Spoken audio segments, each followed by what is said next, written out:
Assalamualaikum dan selamat sejahtera. Apa khabar anda semua di rumah? Saya harap semua sihat-sihat belaka. Nama saya Hanif Shaw dan anda sedang menonton Didik TV KPM. Kita dalam slot yang begitu menarik iaitu pentaksiran bilik darjah. Tadi kita pun sudah menonton siapakah guru kita kan dalam profil tu. Sebelum saya perkenalkan guru kita, kita tentunya ada juga juru bahasa isyarat bersama kita iaitu Cikgu Azliana Mashuri dari SK Pendidikan Khas Jalan Batu, Kuala Lumpur. Assalamualaikum Cikgu Azliana. Cikgu Azliana, sihat hari ini? Alhamdulillah, Cikgu Azliana pun sihat ya. Dan tentunya guru penyampai kita hari ini ialah Cikgu Azrina Ali Miras atau Abdul Syukur dari Pejabat Pendidikan Daerah Hulu Selangor, Kuala Kubu Baru, Selangor. Assalamualaikum Cikgu Azrina. Waalaikumsalam. Alhamdulillah, syukur Hanif. Alhamdulillah. Cikgu nampak bersemangat dengan senyuman yang manis tu Cikgu. InsyaAllah, sebab kita nak kongsi ni sekejap lagi kan. Banyak ilmu Cikgu nak kongsi. Cikgu, apa topik yang Cikgu ada hari ini dalam slot pentaksiran bilik darjah? Untuk itu, mari kita selusuri pertimbangan profesional yang merupakan salah satu aspek dalam pentaksiran bilik darjah, Hanif. Baik, silakan Cikgu. Baik, terima kasih Hanif. Pukul rebana di tengah serambi. Ada sebab, ada kerana PBD perkasa berterusan dilaksana. Jadi bila kita menyebut tentang pertimbangan profesional, mari kita imbas dahulu tentang pentaksiran bilik darjah yang merupakan pentaksiran yang telah pun dilaksanakan mulai tahun 2016, dan bila disebut tentang pentaksiran bilik darjah ini berasaskan standard, fleksibel dan juga seimbang, dan PBD ini bersifat holistik. Dan untuk makluman apa yang kita taksir dalam PBD ini, merujuk kepada pelbagai kecergasan, perkembangan emosi, sasiah murid, nilai dan kompetensi yang relevan dengan dunia hari ini, dan berlakunya perkembangan kognitif, afektif dan psikomotor seperti yang dihasratkan dalam DSKP. Baik, bila menyebut tentang pertimbangan profesional, apa itu pertimbangan profesional? Pertimbangan profesional dibuat menggunakan pengetahuan profesional terhadap kurikulum yang dihasratkan mencakupi pengetahuan, kemahiran, nilai, bukti pencapaian, strategi pengajaran, kaedah pentaksiran serta kriteria dan standard yang ditetapkan. Jadi, pertimbangan profesional ini akan berlaku sepanjang pengajaran, pembelajaran dan pemudahcaraan. Oleh itu, asas kepada pertimbangan profesional memerlukan guru membuat keputusan berdasarkan analisis dan rumusan maklumat terhadap pembelajaran murid yang merangkumi pengetahuan, kemahiran dan nilai secara beretika dan bertanggungjawab. Jadi apabila kita lihat kepada pertimbangan profesional ini, keperluan utama kepada pertimbangan profesional adalah untuk menentukan tahap penguasaan atau TP berdasarkan standard prestasi bagi setiap kelompok standard kandungan dan standard pembelajaran, serta menentukan tahap penguasaan keseluruhan bagi tujuan pelaporan. Jadi dalam elemen pertimbangan profesional ini kita ada 4 elemen yang utama. Yang pertama pengetahuan, yang kedua input murid, yang ketiga pengalaman dan yang keempat tanggungjawab profesional. Mari kita lihat yang pertama pengetahuan. Jadi guru perlu mempengetahuan luas dalam mata pelajaran yang diajar meliputi ilmu, kandungan, strategi pengajaran serta berkebolehan mentaksir murid dengan pelbagai kaedah pentaksiran secara adil, telus dan juga konsisten. Ya, dan apabila kita lihat elemen yang kedua pula iaitu input murid. Guru menganalisis dan membuat pertimbangan berdasarkan pemerhatian, perbincangan dua hala, soal jawab, lembaran kerja murid, buku log, portfolio, jurnal harian, kuis, esei, puisi, slide pembentangan hasil projek dan lain-lain yang bersesuaian. Justru guru perlu membuat pertimbangan berdasarkan prestasi murid dalam aktiviti PDP, ujian atau latihan yang diberi. Yang ketiga, elemen yang ketiga, pengalaman. Guru perlu menggunakan pengalaman mengajar dalam berinteraksi dengan murid. Berdasarkan pengalaman, guru dapat mengenal pasti sebenarnya kekuatan dan potensi murid tersebut. Walau bagaimanapun, dalam pertimbangan profesional harus diingat, guru akan harus mentafsir murid secara profesional. Dan elemen yang keempat iaitu tanggungjawab profesional. Guru melaksanakan pentaksiran secara bertanggungjawab dan beretika berdasarkan pengetahuan, input murid serta pengalaman yang ada dengan cekap, adil, telus, sistematik dan juga holistik. Percayalah, empat-empat elemen dalam pertimbangan profesional ini akan memastikan PBD itu dapat dilaksanakan dengan berkualiti dan berkesan. Baiklah, saya rasa itu ada 4 elemen yang begitu penting dalam topik kita hari ini mengenai pertimbangan profesional. Dan sekarang kita akan berehat sebentar saja. Pastikan anda jangan ke mana-mana, terus bersama kami di Didik TV KPM.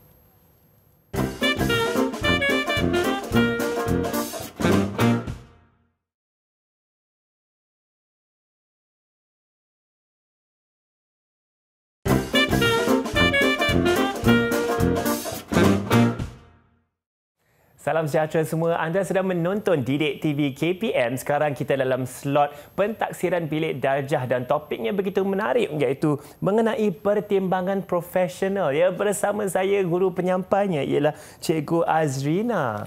Cikgu Azrina. Baiklah, dalam topik kita sekarang kita akan memberikan fokus mengenai elemen dan faktor-faktor lain ya dalam topik pertimbangan profesional ni. Ya, jadi Pak Hanif, tadi kita dah dengar 4 elemen yang telah pun kita paparkan tadi sebentar tadi kan. Betul, 4 elemen pertimbangan profesional. Jadi kita ada faktor-faktor lain yang kita perlukan untuk dalam pertimbangan profesional. Mari kita sama-sama selusuri. Selain daripada 4 elemen utama dalam pertimbangan profesional yang kita lihat tadi, ada terdapat faktor-faktor lain yang perlu diambil kira untuk kita melaksanakan pertimbangan profesional ini. Jadi kita lihat yang pertama iaitu hasrat kurikulum. Bila menyentuh tentang hasrat kurikulum, kita harus memahami bahawa hasrat kurikulum yang terkandung dalam dokumen standard kurikulum dan pentaksiran yang kalau kita boleh lihat di sebelah sini kita bawakan buku-buku panduan di SKP pelbagai mata pelajaran dan juga kita ada buku panduan pelaksanaan pentaksiran bilik darjah yang telah disediakan oleh BPK untuk panduan guru-guru dalam melaksanakan pentaksiran bilik darjah. Dan untuk itu kita pasti bahawa ibu bapa juga akan dapat melihat kepada perjalanan PBD itu yang begitu telus, adil dan juga jujur ya. Jadi yang kedua kita lihat faktor lain dalam pertimbangan profesional itu bila kita kaitkan dengan DSKP yang merupakan standard kurikulum dan pentaksiran yang mengintegrasikan kurikulum dan juga pentaksiran dalam satu dokumen yang terdiri daripada standard kandungan, standard pembelajaran dan standard prestasi. Dan DSKP ini merupakan panduan rujukan utama kita bagi membantu dan memudahkan guru untuk melaksanakan pentaksiran dalam PDPC, dan dengan itu guru dapat mentaksir dan perkembangan dan pencapaian murid melalui standard prestasi itu sendiri. Jadi kita ada dokumen-dokumen yang boleh dijadikan rujukan. Jadi untuk itu kita juga ada standard kurikulum, standard prestasi yang terdapat dalam DSKP. Dan faktor yang berikutnya lah yang diperlukan juga dalam pertimbangan profesional ini ialah tujuan pentaksiran. Jadi bila merujuk kepada tujuan pentaksiran, kita nak mengenal pasti aspek pembelajaran yang perlu ditaksir berdasarkan standard prestasi bagi setiap kelompok yang berada dalam standard kandungan dan standard pembelajaran itu sendiri. Kita lihat contoh ni yang terkandung dalam DSKP ada standard kandungan, standard pembelajaran, standard prestasi. Dan juga ada penjelasan. Ini semua merujuk kepada dokumen itu sendiri di SKP. Baik, yang ketiga, faktor lain ialah kaedah pentaksiran yang menggunakan pelbagai kaedah pentaksiran meliputi pemerhatian, lisan, penulisan ataupun gabungan beberapa kaedah. Yang keempat pula, kita lihat ni situasi dalam kelas. Kelas merupakan nukleus pembelajaran kita. Jadi suasana pentaksiran. Bila menyebut tentang suasana pentaksiran, mewujudkan suasana yang menyeronokkan dan dalam persekitaran bilik darjah dengan mengambil kira interaksi murid dengan guru, guru dengan murid, murid dengan murid, murid dengan bahan pembelajaran. Kerana kita percaya suasana yang menyeronokkan di dalam kelas pasti merangsangkan pembelajaran dan membawa kepada pentaksiran yang berkesan dan berkualiti. Yang kelima iaitu amanah. Meningkatkan kebolehpercayaan antara pentadbir, guru, murid dan ibu bapa. Guru bersikap lebih terbuka dan profesional dalam memberi justifikasi terhadap perkembangan dan penguasaan pembelajaran murid.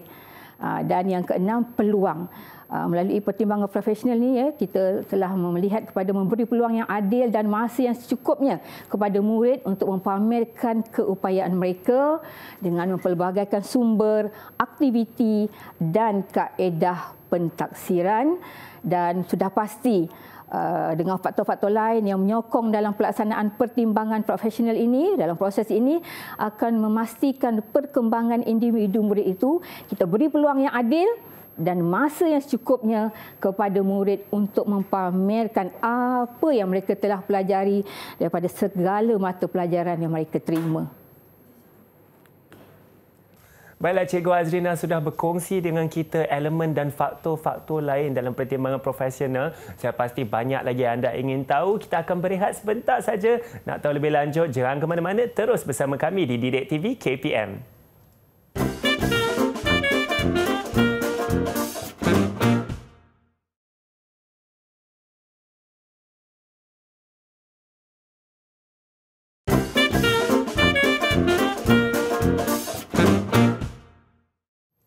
Assalamualaikum dan selamat sejahtera. Kita sekarang dalam slot pentaksiran bilik darjah untuk di Didik TV KPM. Topik kita begitu menarik iaitu pertimbangan profesional.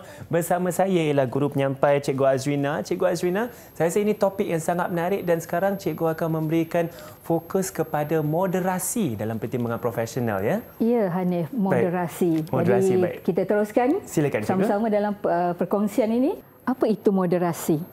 Moderasi dalam pertimbangan profesional merupakan proses yang perlu dilakukan antara guru dan mata pelajaran yang sama untuk menetapkan aspek atau kriteria dalam pentaksiran agar keputusan yang dibuat adalah konsisten dan juga menepati dan sama, ya. Jadi dalam moderasi itu apa yang berlaku sebenarnya, ya? Dalam moderasi adalah proses penetapan aspek atau kriteria dalam pentaksiran, dan dalam proses moderasi ini guru-guru kita akan berkongsi pengalaman, pengetahuan mereka, pemahaman kurikulum, ya, yang merujuk kepada standard kandungan, standard pembelajaran, standard prestasi, strategi pengajaran mereka serta pentaksiran bagi melaksanakan pertimbangan profesional itu sendiri. Jadi proses ini melibatkan untuk guru-guru membuat keputusan yang konsisten dalam mentaksir tahap penguasaan anak didik kita, murid-murid kita. Jadi kalau kita lihat, ya, dan juga apa yang sedang berlaku, ya, di sekolah, proses moderasi ini berlangsung, ya, guru-guru melaksanakan perbincangan di antara mereka, dan di sinilah wujudnya komuniti pembelajaran profesional atau PLC dalam memantapkan lagi pemahaman, memantapkan lagi pentaksiran itu agar benar-benar berkualiti dan juga berkesan. Baik, melihat kepada moderasi itu, tujuan moderasi dilaksanakan, ya. Yang pertama, bagi memastikan pertimbangan profesional yang dibuat itu adil, konsisten, sah dan boleh dipercayai. Yang kedua, akan meningkatkan sendiri komunikasi profesional dalam kalangan guru, dalam mata pelajaran dan juga dalam institusi sekolah itu sendiri. Yang ketiga, akan mewujudkan pembelajaran profesional dalam kalangan guru, berlakunya budaya komuniti pembelajaran profesional atau PLC, dan yang keempat, melalui moderasi ini juga akan meningkatkan lagi pengajaran pembelajaran pemudahcaraan. Jadi moderasi ini kita lihat akan melibatkan perbincangan, penyelarasan dan persetujuan sesama rakan sejawat ya dalam panitia atau mata pelajaran yang sama. Jadi perkara yang dimoderasikan, yang dibincangkan termasuklah aspek penentuan kaedah pentaksiran, pemilihan instrumen pentaksiran, kriteria pertimbangan profesional dan juga penentuan tahap penguasaan murid. Jadi dalam moderasi ini kita ada model ataupun kaedah yang cikgu-cikgu boleh gunakan ya, selalunya cikgu-cikgu gunakan, dan cikgu-cikgu sebenarnya boleh menggabungkan beberapa model atau kaedah yang difikirkan bersesuaian ya. Jadi kita lihat kepada model atau kaedah yang pertama iaitu kalibrasi, di mana beberapa sampel hasil kerja murid ditaksir dahulu secara sendirian oleh guru, kemudian guru bawa ya, guru kemudian berbincang melaksanakan moderasi tentang pertimbangan yang telah dilakukan. Jadi tujuan kalibrasi ini ialah untuk mendapatkan persetujuan dan pemahaman yang sama terhadap standard atau pertimbangan. Yang kedua model ataupun kaedahnya ialah persidangan. Hasil kerja murid ditaksir secara sendirian oleh guru. Kemudian beberapa sampel hasil kerja murid yang mewakili pelbagai tahap penguasaan. Kita tahu kita ada pembelajaran terbeza dan sebagainya, dipilih secara kolaboratif dan dibincangkan semasa dilakukan moderasi. Jadi tujuan kaedah ini ialah untuk mendapatkan persetujuan ya dan pemahaman yang sama dalam memberikan pemberian tahap penguasaan tersebut. Jadi model ataupun kaedah yang ketiga ialah merujuk pakar. Guru melakukan pentaksiran kepada murid masing-masing, hasil pentaksiran diserahkan kepada pakar untuk mendapatkan maklum balas sama ada guru telah menterjemah dan menggunakan standard seperti yang dihasratkan. Jadi untuk satu pertimbangan profesional yang boleh dipercayai, murid harus diberi peluang yang mencukupi bagi menunjukkan apa yang telah mereka pelajari, dan guru harus mengumpul hasil kerja yang secukupnya bagi mendapat gambaran yang menyeluruh, bagi membolehkan membuat pertimbangan terhadap seseorang murid. Percayalah, kecemerlangan dan kemenjadian murid itu memang bertitik tolak daripada pentaksiran bilik darjah. Dan mengapa pertimbangan profesional itu dilaksanakan?